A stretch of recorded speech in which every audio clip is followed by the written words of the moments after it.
Hello friends, welcome to health eating channel. இன்றைக்கி நம்ம சேனலில் என்ன பார்க்க போகிறோம் அப்படின்னா, ஒரு சூப்பரான தாபா ஸ்டைல் சென்னா கிரேவி தாங்க பார்க்க போகிறோம். இது சப்பாத்தி, பூரி, சோலா பூரி எல்லாத்துக்குமே ரொம்ப சூப்பராக இருக்கும். நீங்களும் இதே மாதிரி ட்ரை பண்ணி பாருங்கள்.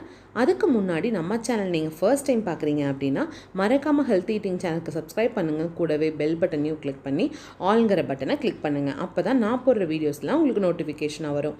வாங்க எப்படி செய்யலான்னு பார்க்கலாம். நான் இன்றைக்கி சென்னா கிரேவி செய்கிறதுக்காக ஃபஸ்ட்டு ஒரு பேனில் 1 டம்ளர் வாட்டர் எடுத்துகிட்டு ஒரு டீத்தூள் 1 ஸ்பூன் ஊற்றிருக்கேன். ஸோ நல்லா பாயில் ஆகட்டும். இப்போ நம்ம டீத்தூள் நல்லா பாயில் ஆகிடுச்சு. இப்போ இதோட வாட்டரை மட்டும் நம்ம எக்ஸ்ட்ராக்ட் பண்ணி எடுத்து வச்சுக்கலாம். இப்படி செய்யும்போது அதோட ஃப்ளேவரும் டேஸ்ட்டும் எக்ஸாக்டாக தாபா ஸ்டைலில் கிடைக்கிற மாதிரி கிடைக்குங்க.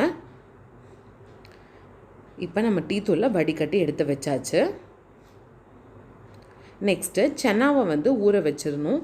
இது நான் மினிமம் ஒரு 8 ஹவர்ஸாவது ஊற வைக்கணுங்க. அப்போ தான் நல்லா பாயில் ஆகி நம்மளுக்கு கிடைக்கும். இதோட எக்ஸ்ட்ரா ஃப்ளேவருக்காக நான் வேக வைக்கும் போதே 2 ஏலக்காய், 2 பட்டை, அதுக்கப்புறமா ஒரு சின்ன சைஸ் பிரியாணி இலை சேர்த்துக்கிறேன். நெக்ஸ்ட்டு தேவையான அளவு வாட்டர் ஆட் பண்ணிக்கலாம். First 1 tumbler normal water add பண்ணிக்கலாம். அப்புறமா நம்ம டீத்தூளில் வடிகட்டி வச்சோம் இல்லையா, அந்த வாட்டரை ஆட் பண்ணிக்கலாம்.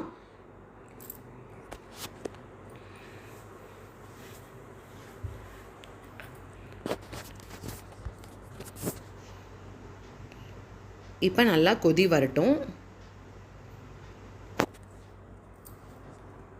இப்போ குக்கர் மூடி விசில் விட்டுடலாம். ஒரு 8 விசிலாவது விட்டிங்க அப்படின்னா தான் நம்மளுக்கு சென்னா நல்லா பாயில் ஆகி கிடைக்கும். 7 to 8 விசில் நம்ம தாராளமாக விட்டுடலாம். நெக்ஸ்ட்டு சென்னா கிரேவி ப்ரிப்பேர் பண்ணுறதுக்காக ஒரு பேஸ்ட் ரெடி பண்ணிடலாங்க. ஃபஸ்ட்டு ஒரு 1.5 ஸ்பூன் போல் சென்னா மசாலா எடுத்துக்கிறேன். இது நீங்கள் கடைகளில் கேட்டிங்கன்னாவே கிடைக்கும். நான் இன்றைக்கி எம்டிஆர் எடுத்துருக்கேன். உங்ககிட்ட என்ன அவைலபிளாக இருக்கோ அதை எடுத்துக்கலாம். ஒரு 1/2 ஸ்பூன் ஜீரகத்தூள் ஆட் பண்ணிக்கிறேன். 1 ஸ்பூன் மல்லித்தூள் ஆட் பண்ணிக்கலாம். அப்புறமா ஒரு ஸ்பூன் கஸ்தூரி மேத்தி ஆட் பண்ணிக்கலாம். இது ஒன்றும் இல்லைங்க, வெந்தயக்கீரையோட காஞ்சு பொடி பண்ணி வச்சுருக்கிறது தான் இது. இப்போ இந்த பவுடரோட நம்ம ஒரு 3 டேபிள் ஸ்பூன் வாட்டர் ஆட் பண்ணிக்கலாங்க. ஒரு பேஸ்ட் மாதிரி ரெடி பண்ணி வச்சுக்கலாம். இந்த மாதிரி பேஸ்ட் மாதிரி ரெடி பண்ணி போடுறதுக்கும் நீங்கள் டைரெக்டாக பவுடரை நீங்கள் ஆட் பண்ணுறதுக்கும் நிறையாவே டிஃப்ரென்ஸ் இருக்குங்க. ஸோ இது மாதிரி நெக்ஸ்ட் டைம் ட்ரை பண்ணி பாருங்கள். இப்போ நான் ஆல்ரெடி பேனில் 2 ஆனியனை கட் பண்ணி ஆட் பண்ணியிருக்கேன். அப்புறமா ஒரு 3 பச்சை மிளகாய் ஆட் பண்ணியிருக்கேன். இப்போ தேவையான அளவு இஞ்சி பூண்டு பேஸ்ட் ஆட் பண்ணிக்கலாம். நான் இன்றைக்கி ஒரு 1.5 ஸ்பூன் ஆட் பண்ணிக்கிறேன். ஸோ இதெல்லாம் நல்லா வதங்கட்டும். அதோட ரா ஸ்மெல்லாம் போனதுக்கப்புறமா நம்ம டொமேட்டோ ஆட் பண்ணிக்கலாம். இதெல்லாம் செய்யும் போதே நீங்கள் அடுப்பை சிம்லேயே வச்சுக்கோங்க. அப்போ தான் கருகாமல் இருக்கும். நெக்ஸ்ட்டு நான் 3 சின்ன தக்காளியை நல்லா மிக்சியில் அடித்து ஒரு பியூரி மாதிரி ரெடி பண்ணியிருக்கேன். அதையும் ஆட் பண்ணிக்கலாம். ஸோ இது எல்லாமே நல்லா குக் ஆகட்டும். ஸோ நல்லா நம்ம ஆட் பண்ண ஆயிலெல்லாம் பிரிஞ்சு வர்ற வரைக்கும் நல்லா குக் பண்ணுங்கள். இப்போ நம்ம சென்னாவை வேக வச்சோம் இல்லையா, அது ரெடி ஆகிடுச்சு.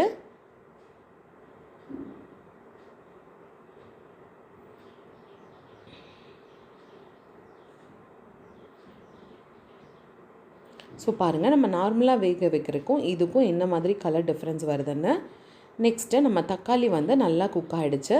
இப்போ நம்ம மசாலா பேஸ்ட் ரெடி பண்ணோம் இல்லையா, அதை நம்ம ஆட் பண்ணிக்கலாம்.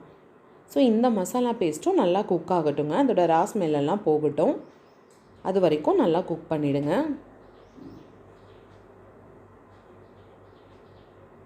நார்மலாக செய்கிறதுக்கும் இதுக்கும் கலர் டிஃப்ரென்ஸ் பாருங்கள் எப்படி இருக்குன்னு சொல்லிட்டு.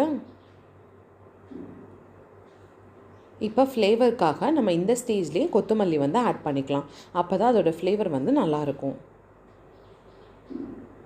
நம்ம மசாலாஸோட குக் பண்ணி அதோட ரியல் ஃப்ளேவர் நமக்கு கிடைக்கும். இப்போ நம்ம கிரேவி பர்ஃபெக்டாக குக் ஆகிடுச்சுங்க. நல்லா எண்ணெய் பிரிஞ்சு வர ஆரம்பிச்சிச்சு. சேர்த்துன தக்காளி மசாலாஸ் எல்லாம் நல்லா குக் ஆகிடுச்சு. இப்போ இந்த ஸ்டேஜில் நம்ம வேக வச்சு எடுத்து வச்சுருக்கோம் இல்லையா, அந்த சென்னாவை ஆட் பண்ணிக்கலாம். கொஞ்சம் போல் தண்ணி இருந்தாலும் பிரச்சனை இல்லை, ஏன்னா கிரேவி ரொம்ப திக்கனாகிடும்.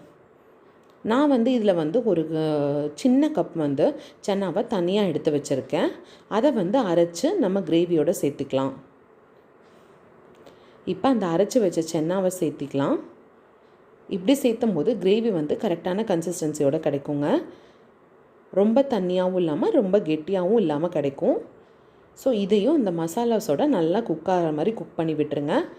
தேவையான அளவு உப்பு போட்டு நல்லா வந்து கொதிக்க விட்டுருங்க. ஒரு 5 நிமிஷம் போல் கொதிக்கட்டும். இந்த ஸ்டேஜில் உங்களுக்கு ரொம்ப திக்கனாக இருந்தது அப்படின்னா கொஞ்சம் வந்து வாட்டர் ஆட் பண்ணிக்கலாம். ஹாட் வாட்டர் ஆட் பண்ணிங்கன்னா அதோட டேஸ்ட்டு மாறாமல் அப்படியே இருக்கும். நான் வந்து ஒரு சின்ன டம்ளர் ஹாட் வாட்டர் வந்து ஆட் பண்ணியிருக்கேன். ஸோ நல்லா ஒரு 5 நிமிஷம் கொதிக்கட்டும். அவ்வளோதாங்க. நம்ம தாபா ஸ்டைலில் செய்கிற மாதிரி அந்த கலரும் அதோட டெக்ஸ்சரும் பாருங்கள், அப்படியே தாபா ஸ்டைலில் செய்கிற மாதிரியே கிடச்சிருக்கு. ஸோ நான் சொன்ன சின்ன சின்ன ஸ்டெப்ஸை ஃபாலோ பண்ணிங்கன்னா நீங்களும் வந்து எக்ஸாக்டாக இதே மாதிரி ப்ரிப்பேர் பண்ணலாம். இது வந்து சப்பாத்தி, சோலா, பூரி எல்லாத்துக்குமே ரொம்ப சூப்பராக இருக்கும். ட்ரை பண்ணி பார்த்துட்டு உங்கள் கமெண்ட்ஸை எனக்கு சொல்லுங்கள். நெக்ஸ்ட்டு எல்லாத்துக்குமே பிடிச்சமான பிரியாணி வீடியோ தாங்க. திருப்பூரில் ஒரு ஷாப்பில் நான் ஹோம் ஸ்டைல் பிரியாணி வந்து சாப்பிட்டேன். இது வந்து ரியல் பாய் வீட்டு பிரியாணிங்க. அவ்வளோ டேஸ்ட்டாக இருந்தது. எந்த ஒரு எக்ஸ்ட்ரா ஃப்ளேவர் மசாலா எதுவுமே இல்லாமல் ரியல் பாய் வீட்டு பிரியாணி எங்கே கிடைக்குது அதோட ஃபுல் டீட்டெயில்ஸையும் நெக்ஸ்ட் வீடியோவில் பார்க்கலாம். தேங்க்யூ.